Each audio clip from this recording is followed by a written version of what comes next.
Everyone's positive and incredibly enthusiastic. I mean, we're under no illusions that it's not like we're not. We know we've got work to do. Mercedes have done great running as well. I think Red Bull and Haas did some great running as well. So we don't really know where we are, but I think it's a solid first week, and we can really build from here. So there may be some big leaps that we're going to need to take. Development's going to be key. Just making sure we leave no stone unturned, and we're just really clear and concise with our communication and the decisions we take. And it's going to take all of us to be at our best. And I'm just seeing that everyone's really coming with new energy this year, which is great. Lewis Hamilton didn't just set the fastest lap of testing. He revealed something far more unsettling. Something Ferrari hadn't planned to talk about. Something that could shake their entire 2026 season. Because what happened on that final day in Barcelona wasn't just performance. It was a message. And possibly a warning. Hamilton waited until the last 15 minutes of the last session. Then, with soft tires and minimal fuel, he attacked. But it's what came before the lap. And what came after. That's raising serious questions behind closed doors. Why did Ferrari wait all week to show pace? Why did they hold back until McLaren got close? And why is Hamilton now hinting that this lap was only part of the story? Because according to sources inside the paddock, Ferrari may be hiding something even faster. And if they are, it could change everything about 2026. Officially, it was just a test. 5 days of running in Barcelona. No broadcast, no timing screens, no interviews. But inside the paddock, something very different was happening. This was the first true glimpse of the 2026 era. New regulations, new energy systems, new balance of power, 12 drivers, 9 teams, and one shared goal: understand who got it right and who didn't. Mercedes arrived with over 500 laps planned. They wanted to control the narrative. From day one, they were fast and consistent. Red Bull? Quiet. Too quiet. They barely ran in the middle of the week. Missing parts.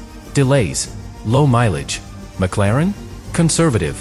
They focused on long runs, fuel loads, data correlation. But something felt restrained. Like they were waiting for something.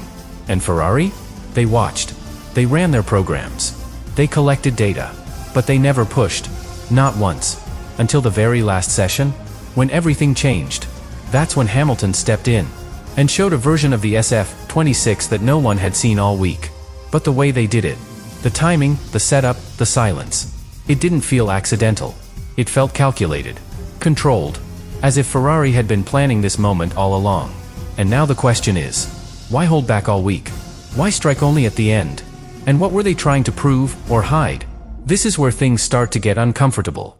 The final session was quiet at first. Teams focused on long runs, data capture, tire behavior. No one expected anything dramatic. Then Lando Norris posted a time. 1 minute and 16.594 seconds. Suddenly, everyone was paying attention. It wasn't just fast. It was within 0.2 of George Russell's Thursday benchmark. And it came with 83 laps of mileage to back it up. McLaren, it seemed, had found something. A setup. A map. Or maybe just confidence. Ferrari saw the time. They paused. Then, quietly, made a decision. Hamilton came in. Soft tires. Minimal fuel. No traffic. 15 minutes remained. And still, no one quite knew what Ferrari was about to do. Then came the lap. 1 minute and 16.348 seconds. The fastest of the entire week. But here's where it gets uncomfortable. Because this wasn't just a performance. It was a message. And the way Ferrari chose that exact moment to strike suggests this was never about testing. It was about something else entirely. Something they didn't want to show too early. Something they may not want the FIA to fully understand, yet. And from here on, the official version starts to crack. This wasn't just about speed. This was about control. Behind the cameras, things weren't as quiet as they seemed. Because inside the Ferrari garage, there had been tension. Not about the car. Not about reliability. But about what to show, and when. According to whispers in the paddock, there was disagreement.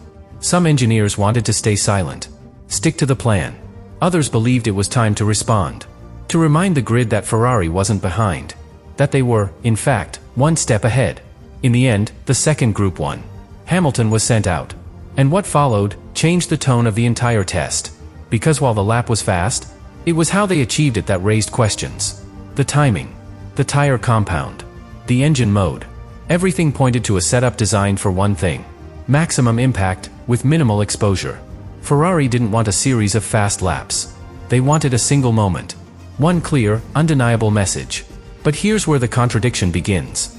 Because if Ferrari was confident in the SF26, why wait until the end? Why hide for 4 days? And more importantly, why does it now seem like they were protecting something? Something not entirely covered by the regulations. That's what insiders are starting to suggest. That the glory run wasn't about catching up to Mercedes, but about distracting from something else. And if that's true, then we're not just talking about a fast lap anymore. We're talking about a potential gray zone, buried deep inside Ferrari's new architecture. Not the lap, not the tires. What worries the FIA is something else. Most people saw a lap time, a spectacular one, but nothing more. What they didn't notice was the silence. No celebration, no official statement from Ferrari, no post-session media push. And that's unusual, because when a team goes fastest at a test, they usually make sure everyone hears about it. But Ferrari didn't. They packed up, quietly. So now, the question is, what are they not saying? One theory has started to emerge. It's not about the engine. It's about the way energy is being managed. Under the 2026 rules, hybrid deployment is more complex, more powerful, and more exploitable. And if Ferrari has found a new way to map or store that hybrid energy, it could give them a silent, legal advantage. Or it could place them in a gray zone, one the FIA isn't ready to talk about. Because the last time something like this happened, it took nearly a year for the truth to come out. Remember Ferrari's fuel flow saga in 2019? That wasn't detected by sensors. It was detected by patterns. And what we're seeing now are patterns. Lap times that spike at specific points, deployments that don't match expected output, and data traces that suggest something more is happening under the surface. No one's calling it illegal. Not yet. But the fact that this much is being hidden, and that Hamilton himself is hinting at unexpected things, that tells you there's more to this story.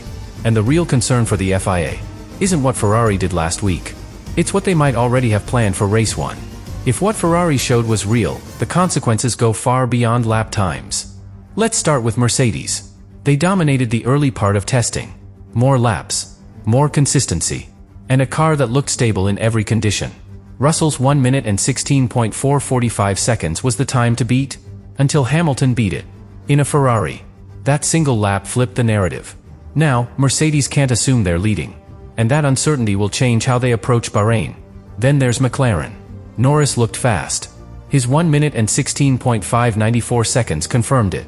But McLaren had far less mileage, under 300 laps across the week, compared to over 500 from Mercedes, and more than 450 from Ferrari. That's a serious gap, and one that will matter when setup windows narrow, and reliability becomes king. Red Bull? The mystery deepens. They were barely present on days 3 and 4. Only on the final day did Verstappen show mileage. 118 laps. Solid. Controlled. Conservative. But his best time? A 1 minute and 17.586 seconds. Over a second off Hamilton. Some believe they're sandbagging. Others fear they're genuinely behind. And if Ferrari has found something special, Red Bull may not have time to answer. Not before round 1. Alpine completed their full program in 1 day. Pierre Gasly drove 160 laps. Reliable, yes. Competitive? Not yet. Their best time was a 1 minute and 17.7 seconds. That places them in the midfield. And with no second driver running the A526, there's limited feedback to act on. But here's what really matters. If Ferrari is already within 6/10 of last year's race pace, with 30% less downforce, what happens when they unlock the rest? Full hybrid deployment, active aero modes, race fuel simulations. And if that ceiling is as high as it looks, then we may not be heading into a three-way fight. We may be watching a new frontrunner emerge, one that's been hiding in plain sight. And this might only be the first chapter of something much bigger. Ferrari ended the test as the fastest team, but they didn't act like it. There were no headlines, no victory laps in the press. Hamilton gave brief answers, minimal celebration. And behind the cameras, the engineers were already packing up. It felt intentional, like the job wasn't finished. Or maybe, it had only just begun. Because there's one thing Ferrari has never done well. Stay quiet when they're genuinely on top. And yet this time, they're whispering, not shouting. That should worry people. Not because it proves anything, but because it suggests they know something we don't. The FIA, according to paddock insiders, is already reviewing telemetry samples. Not investigating. Just observing. But that's how it started last time too. In 2019. Before the secret agreement. Before the silence. Now, all eyes turn to Bahrain. Hotter temperatures. Rougher asphalt. Completely different conditions. If Ferrari performs again, with the same quiet dominance, the questions will get louder. And the politics will follow. Rival teams won't stay silent. And the FIA won't be able to either. Because if the SF26 is really as advanced as it now appears, it's not just a car that's ahead of the curve. It's a warning. One that the rest of the grid may not be ready to answer. And if this glory run was just a glimpse, then the real revelation, the one that changes everything, might still be coming.